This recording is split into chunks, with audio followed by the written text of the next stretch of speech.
Buenas, ¿qué tal, seguidores? Silenciosos, silenciosos. Bueno, bueno, como siempre, vamos compartiendo otro vídeo, ¿vale? Sobre el libro, ¿vale? Como siempre, doy las gracias a todas las personas que ven mis vídeos, a los que comentan, a los que no comentan, a los que dan like, a los que no. Y bueno, a los que vais suscribiendo. Es que esto va creciendo, ¿vale? Y este era el objetivo de mi canal, ¿vale?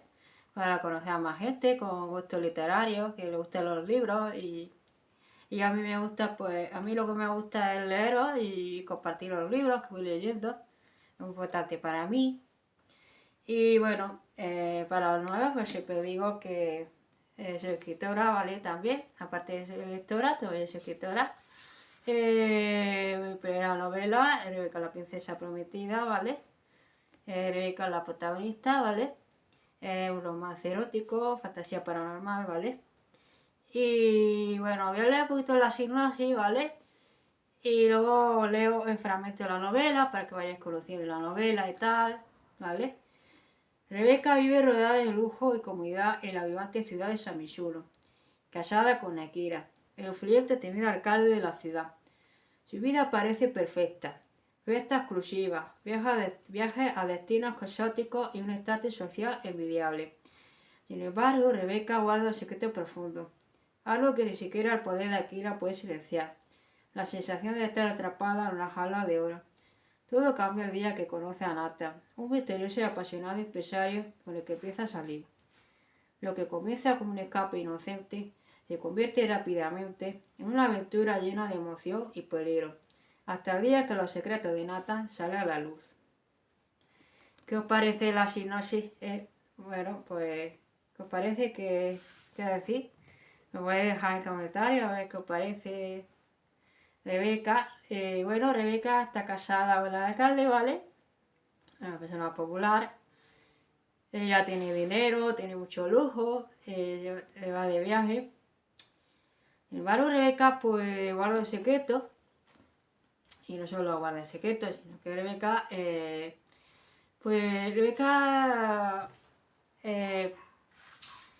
Rebeca parece que lo tiene todo, pero en realidad le falta algo, ¿vale? O sea, a Rebeca le falta algo. Ella se siente un poco encerrada, se siente, a pesar de su cómoda vida, ¿no? Que parece que es feliz, pero Rebeca no es feliz, ¿vale? Rebeca no es feliz, no se siente segura, no se siente amada, o sea, no, ¿vale?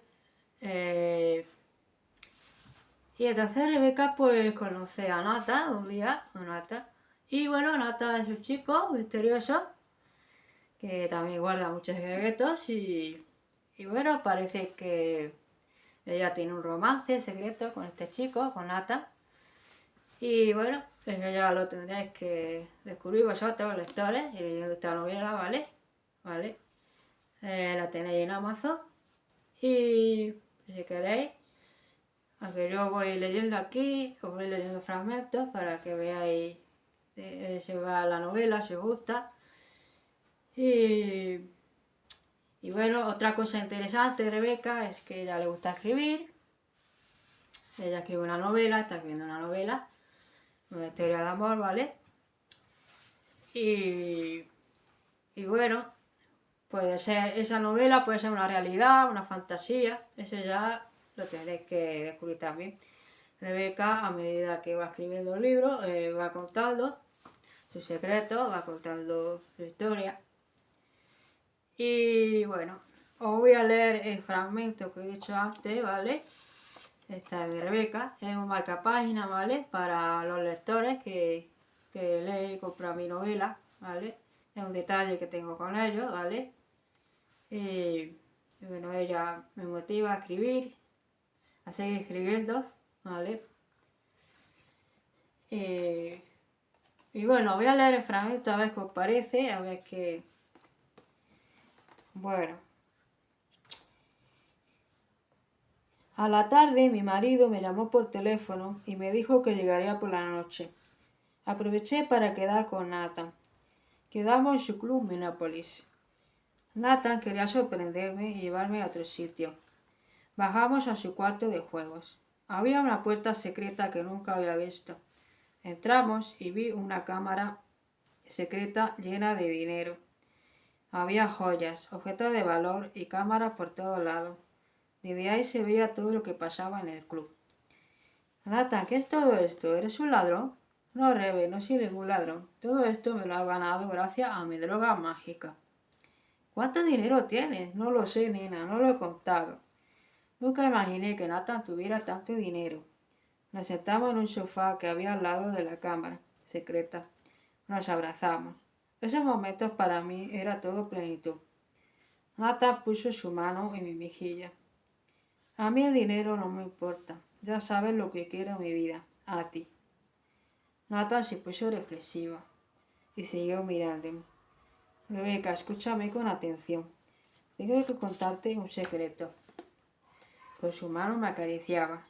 ¿Qué secreto sería ese? Ese chico era una caja de sorpresas. Rebeca, te voy a decir una cosa muy importante sobre este cuarto. Este cuarto es el más seguro del mundo. ¿Ves todas esas cámaras de grabación? Miré hacia donde me indicaba. Esas cámaras, Rebeca, lo puede ver todo desde aquí. Todo lo que pasa. Si alguna vez corres peligro, escóndete aquí, Rebeca. Me asusté. Tranquila, aquí tengo mi seguridad. Pero prométemelo, nena, lo que te he dicho. Te lo prometo, nene. Amaba a este hombre. Me gustaban sus ojos y su cara pícara y sonriente. Salimos del cuarto secreto del dinero y subimos a la parte de arriba. Entramos a la sala del baile. Nos fumamos un cigarro en silencio, solo con la música de fondo. Aún pensaba en las cámaras de seguridad y lo que me había advertido Nata. Terminamos de fumar. Nata se puso de pie y yo me puse de rodillas en el sofá. Nata me contempló y puso su mano en mi cara. ¿Estás bien, nena? No te habré asustado con mi secreto. No, nene, te agradezco que me lo contaras. Le sonreí. Nata y yo nos comportamos como dos adolescentes enamorados. Era una sensación que nunca había vivido.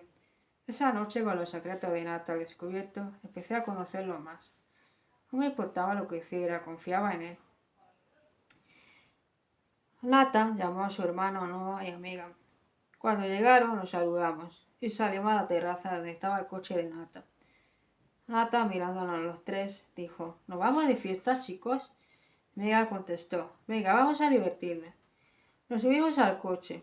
Esa noche salimos con Noah y Megan y fue muy divertida, pero no tardaron en aparecer los problemas. Bueno, ahí se ha descubierto el secretillo de Nata, pero Rebeca no hace nada más que pensar, a ver, a ver qué pasa ahí, porque, bueno, ese es uno de los misterios de la novela, ¿vale? Vale,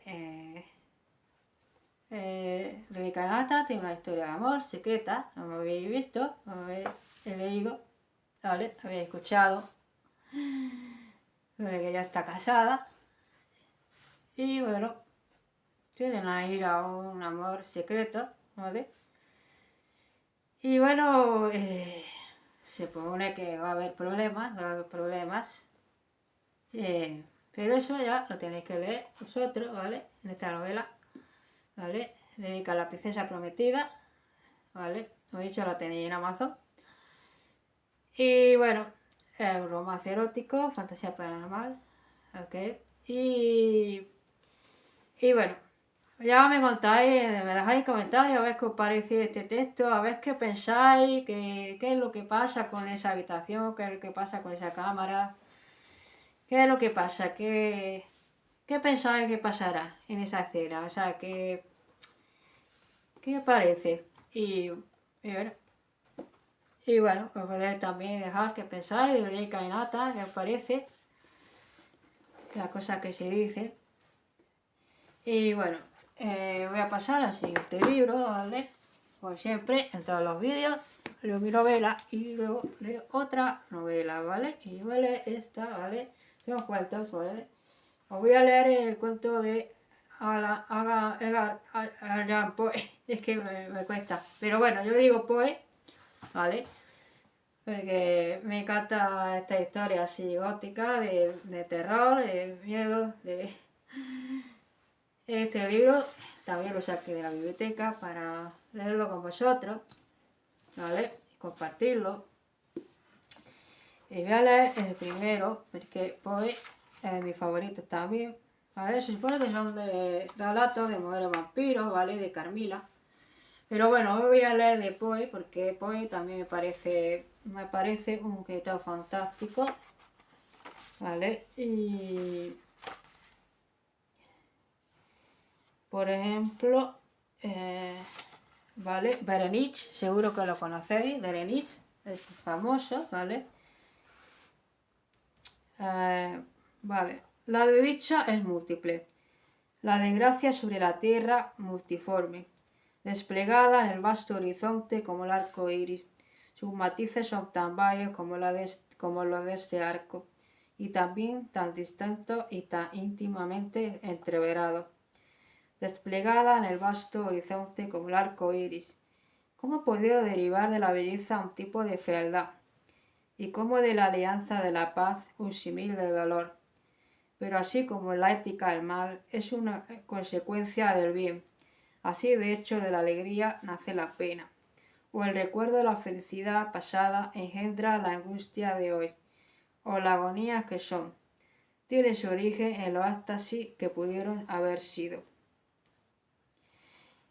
Y bueno, aquí viene, claro, es que aquí vienen los significados, una frase, pero viene en otro idioma, ¿vale? Voy a seguir leyendo.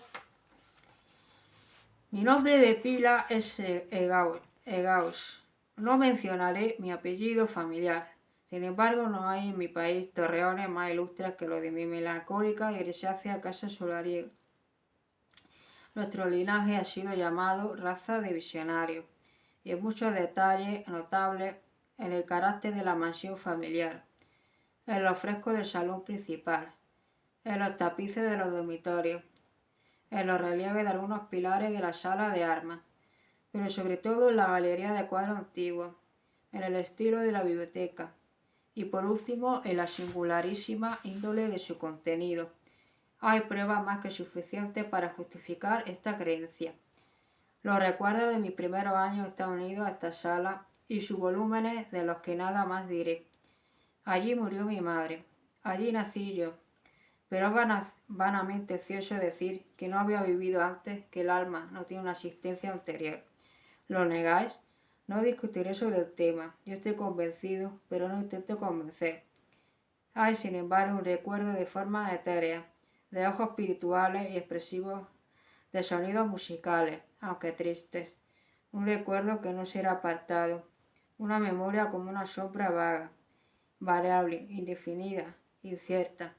Y como una sombra también me veo en la imposibilidad de deshacerme de ella, mientras exista el sol de mi razón.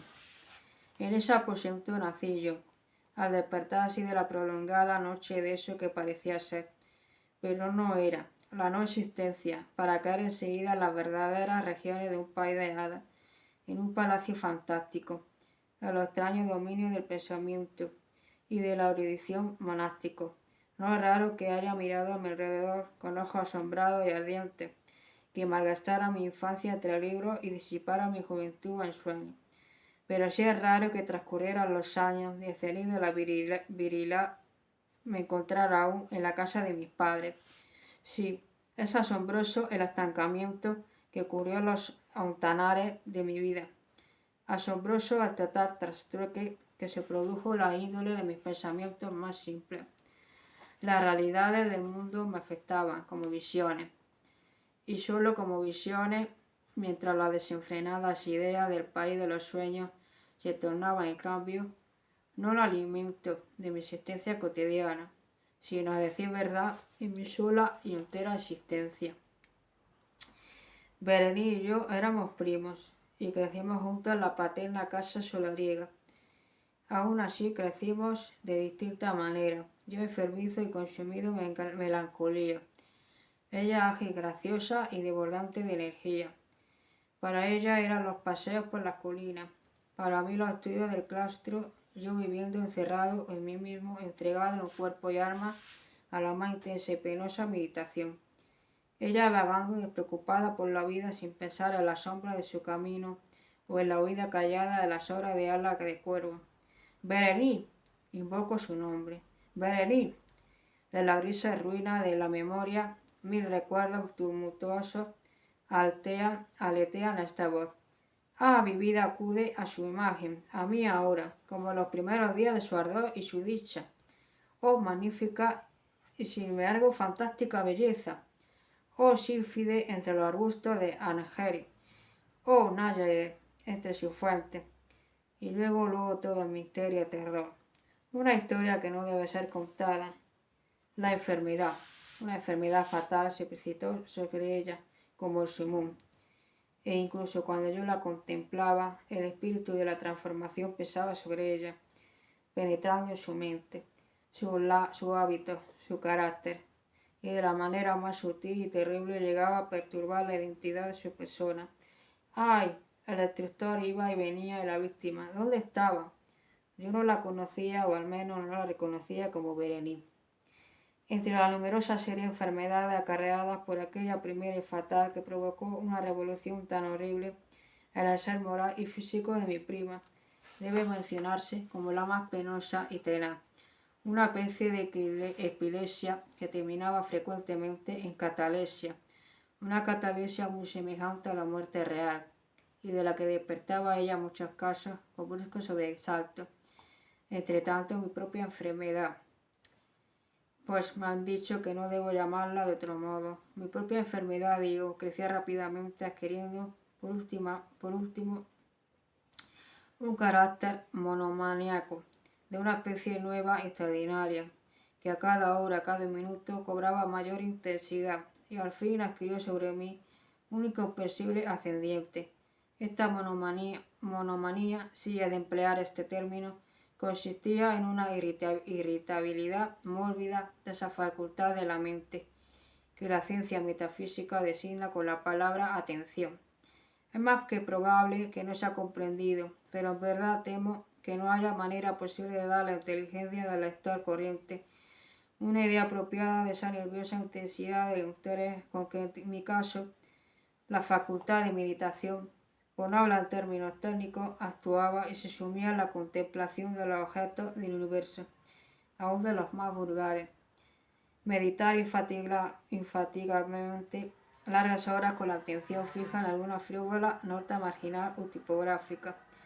Permanecer absorto la mayor parte de un día de verano, o en una sombra extraña que caía oblicuamente sobre los tapices o la puerta. Perderme durante una noche entera espiando la tranquila llama de una lámpara. Soñar toda una jornada con el perfume de una flor. Repetir monótonamente alguna palabra vulgar hasta que el sonido, por obra de las frecuentes repeticiones, cesaba de ofrecer una idea cualquiera a la mente. Perder todo sentido de movimiento o de existencia física, mediante una absoluta inmovilidad corporal, largo tiempo, mantenida. Tal era alguna de las extravagancias más comunes y menos perniciosas, promovidas por el estado de mis facultades mentales, que no son por supuesto únicas, pero que desafían en verdad todo género de análisis o de explicación. No quiero, pese a todo, ser mal interpretado.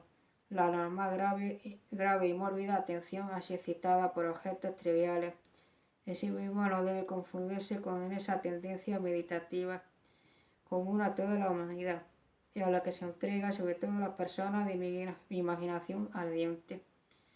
Tampoco era, como a primera vista podría sostenerse, un estado agudo o una exageración de tal tendencia, sino originaria y esencialmente distinta y diferente. En uno de estos casos, el soñador o el entusiasta, al interesarse por un objeto habitualmente no trivial, pierde de vista de modo insensible ese objeto en una multitud de adicciones y sugerencias, que de él surge hasta que el término de uno de sus sueños diarios, colmado a menudo de voluptuosidad, el incitamiento o causa primera de sus meditaciones se desvanece en total olvido. En mi caso, el objeto primario era invariablemente trivial, aunque revistiera, gracias a mi visión perturbada, una importancia real y refleja. Pocas deducciones surgían, si es que surgía alguna, y esas pocas retornaba obstinadamente al objeto original como su centro. Jamás las meditaciones eran placenteras y al término del ensueño. La causa primera, lejos de estar fuera de la vista, había alcanzado su interés sobrenaturalmente, exagerado, que era el rasgo dominante del mal. En una palabra, la potencia mental más excitada. Con preferencia era, como he dicho antes, la de la atención, mientras en el soñador es la de la especulación. Mi libro en aquella época, si no servía en realidad para irritar el trastorno, participaba completamente por su naturaleza imaginativa y inconesa, como se comprenderá, de las características peculiares del mismo trastorno. Puedo recordar, entre otros, el tratado del noble italiano Coelius Secundus Thurio, de Amplitudine Beati Relli Dei, la gran obra de San Agustín, la ciudad de Dios, y la de Tertuliano de Carne Christi, cuya paradójica sentencia Portus Edifilius Credibili Netur et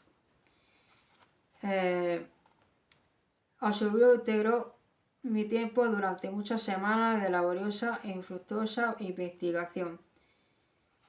Así, arrancada de su equilibrio por cosas triviales, mi reacción mostraba semejanza con ese peñón marino del que habla Ptolomeo Hefestión, que resistía impávido los ataques de la violencia humana y el furor más fiero de las aguas y los vientos, pero temblaba al más leve contacto de la flor llamada asfódelo.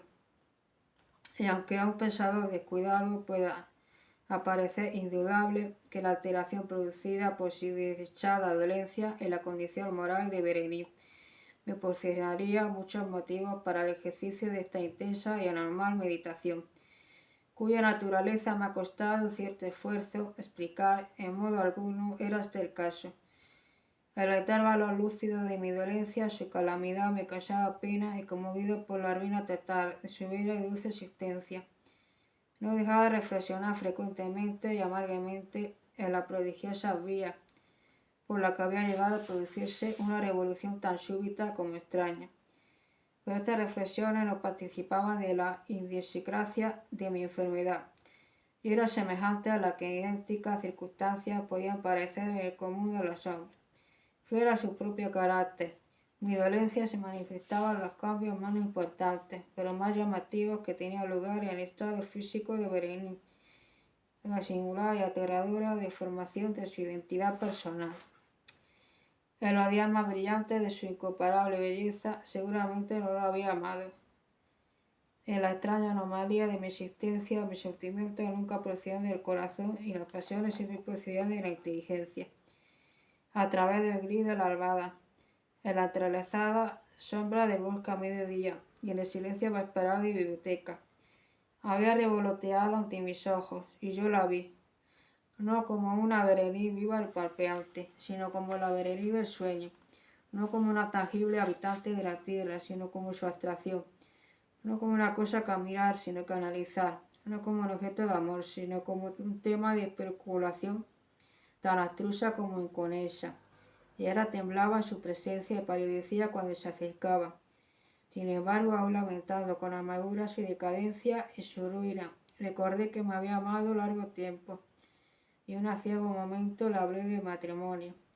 Se acercaba por fin la fecha de nuestras nupcias, cuando una tarde de invierno, uno de esos días intempestivamente cálidos, calmos pero brumosos, que son la nodriza de la hermosa Alción, me senté creyéndome solo en el gabinete interior de la biblioteca, pero al levantar los ojos vi ante mí a Berenice. Fue mi imaginación exaltada, la influencia de la atmósfera brumosa, el incierto crepúsculo del aposento o el gris ropaje que envolvía su figura, lo que la hizo tan vacilante y vago su contorno. No podría decirlo. Ella no habló una palabra y yo por nada del mundo hubiera movido los labios. Un atecimiento helado recorrió mi cuerpo, me oprimió una sensación de sufrida ansiedad. Una curiosidad devoradora invadió mi alma, y reclinándome en mi sillón, Permanecí durante un instante sin respirar, inmóvil, con los ojos clavados en su persona. Ay, su delgadez era excesiva. Ni un solo vestigio de ser primero asomaba en una sola línea del contorno. Mis ardorosas miradas cayeron por fin su rostro. Su frente era alta, muy pálida y singularmente plácida.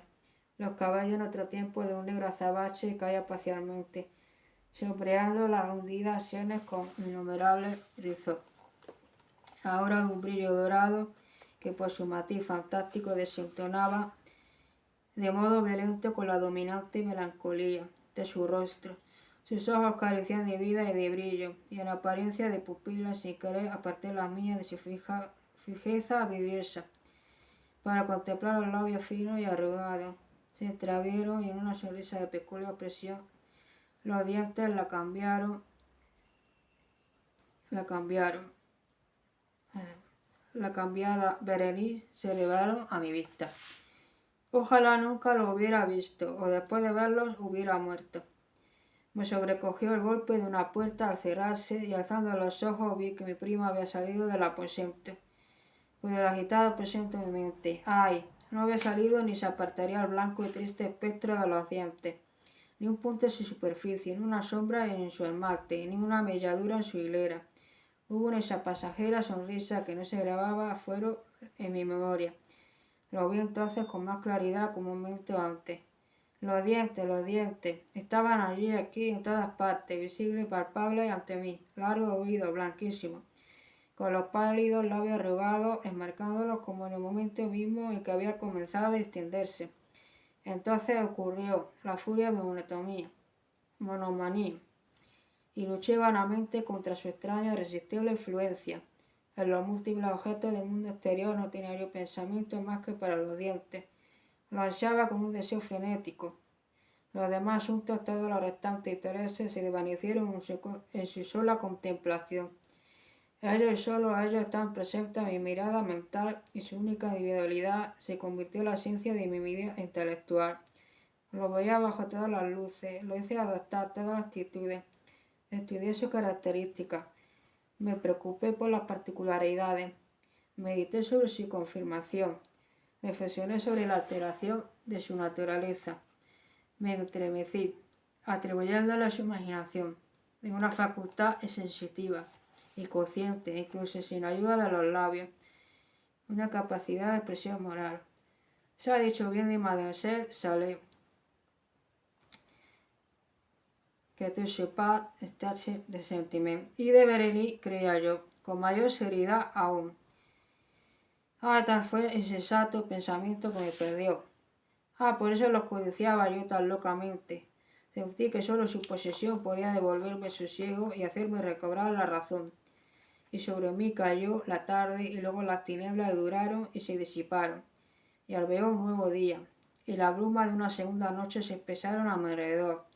Y yo seguía sentado, inmóvil en aquel aposento solitario, y seguí sumido en meditación y el fantasma de los dientes mantenía su terrible ascendiente, como si con la más viva y horrenda claridad flotara en torno entre las luces y las sombras cambiantes de la estancia. Por fin un grito como de espanto y consternación irrumpió en mi sueño, y tras una pausa el sonido de voces conturbadas mezcladas a sordos gemidos de dolor y pena. Me levanté de mi asiento y abriendo de par en par una de las puertas de la biblioteca, vi rígida la antecámara a una doncella deshecha en llanto, quien me dijo que Berenice ya no existía. Había sufrido un ataque de epilepsia en la primera hora de la mañana, y ahora al caer el crepúsculo, la tumba estaba dispuesta para su ocupante, y hecho todos los preparativos para el entierro. Me encontré de nuevo sentado en la biblioteca, y solo me parecía que acababa de salir de un confuso y perturbador sueño. Sabía que era medianoche y que desde la puerta del sol Berenice estaba enterrada, pero no he conservado melancólico periodo intermedio un conocimiento real, o por lo menos definido. Sin embargo, su recuerdo está lleno de horror más terrible aún por lo vago, terror más terrible por su ambigüedad. Era aquella una página atrás del libro de mi vida, escrita todo él, con recuerdos oscuros, espantosos e ininteligibles. Traté de descifrarlo más en vano, mientras repetía a veces como el espíritu de un sonido ausente. Un agudo y penetrante grito de mujer parecía retumbar en mis oídos. Yo había hecho algo que... Me lo pregunté a mí mismo en voz alta, y los susurrantes ecos de la estancia musitaron que...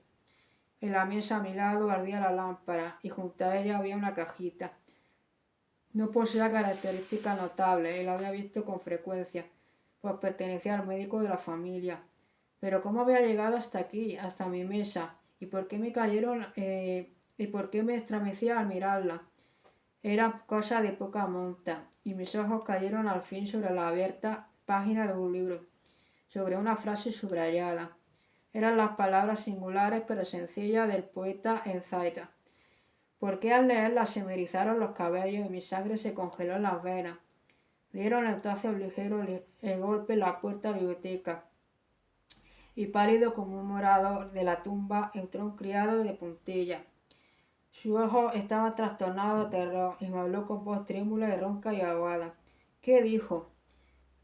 Oí alguna frase entrecortada. Me habló de un salvaje grito que había turbado el silencio de la noche, de la servidumbre, de la casa reunida, de su búsqueda del origen del sonido.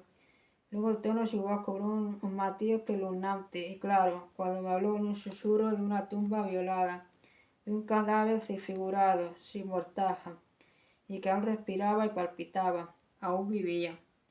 Luego señaló mi ropa, estaba manchada de barro, de sangre coagulada. No dije nada. Él me tomó suavemente la mano. Tenía señales de uña humana. Dirigió mi atención hacia un objeto apoyado contra la pared. Lo miré durante unos minutos. Era una pala. Lanzando un alarido, salté hasta la mesa y me apoderé de la cajita, pero no tuve fuerza para abrirla, y en mi temor se me escurrió en las manos, cayó pesadamente y se hizo añicos. Por entre ellos rodaron algunos instrumentos de cirugía dental mezclados con 32 piececitas blancas y marfileñas que se desparramaron por el piso. Madre mía, me he quedado... ¿Qué os parece? Madre mía. He tenido que hablar un poco porque, bueno, quería contarlo entero para que enteraréis del final, ¿vale? Esta beberería. La verdad es que da un poquito de miedo. ¿Qué os parece el cuento de Berenice? Pues, madre. Ya digo que es increíble. Os voy a seguir leyendo más cuentos de estos, ¿vale? Ya en otros vídeos, ¿vale? Aquí tengo más cuentos, pero... vale. Y bueno, que ya no quiero alargar más este vídeo, ¿vale? El libro de cuentos, ya leeré más cuentos, ¿vale? Y nada, muchas gracias por estar ahí.